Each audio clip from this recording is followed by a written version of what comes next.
నీ హృదయంలోకి చాలా ఆలోచనలు, తలంపులు వచ్చేస్తుంటాయి. చాలా ఒత్తిడి నిన్ను ఆవరిస్తూ ఉంటుంది. ఒత్తిడికి నువ్వు గురవుతూ ఉంటావు.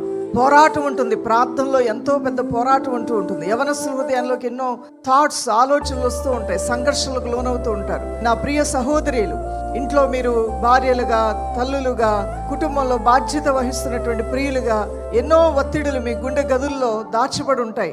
వాటన్నిటినీ కూడా ఎక్కడ చెప్పుకోవాలి, ఎవరితో చెప్పుకోవాలి, ఎలా పంచుకోవాలనేటువంటి ఆవేదన మీ గుండెల నిండా ఉంటూ ఉంటుంది. మీకు ఒక శుభవార్త, యేసయ్య సన్నిధిలో ఈరోజు మీ హృదయాన్ని కృమ్మరించి వేయండి. ఆయన మీ కన్నీటి బాష్పములు తుడుస్తాడు, మీ వ్యాజ్యములు ఆలకిస్తాడు, మీ బాధలు ఆయన గ్రహించుకుంటాడు. నా మనసులో ఉన్న బాధ నా ఇంటి వారికి అర్థం కావట్లేదు, నేను ఎంత చెప్పినా అర్థం చేసుకోవట్లేదని గుండె బరువుతో ఈరోజు వచ్చావేమో. నీ మనస్సులో ఉన్నటువంటి భారమును, బాధను అందరికన్నా ఎక్కువగా పూర్తిగా 100% అర్థం చేసుకోగలిగిన వాడు నీ పరలోకపు తండ్రి. ఎందుకంటే నీ గుండెని నిర్మించిన వాడు ఆయన కాబట్టి.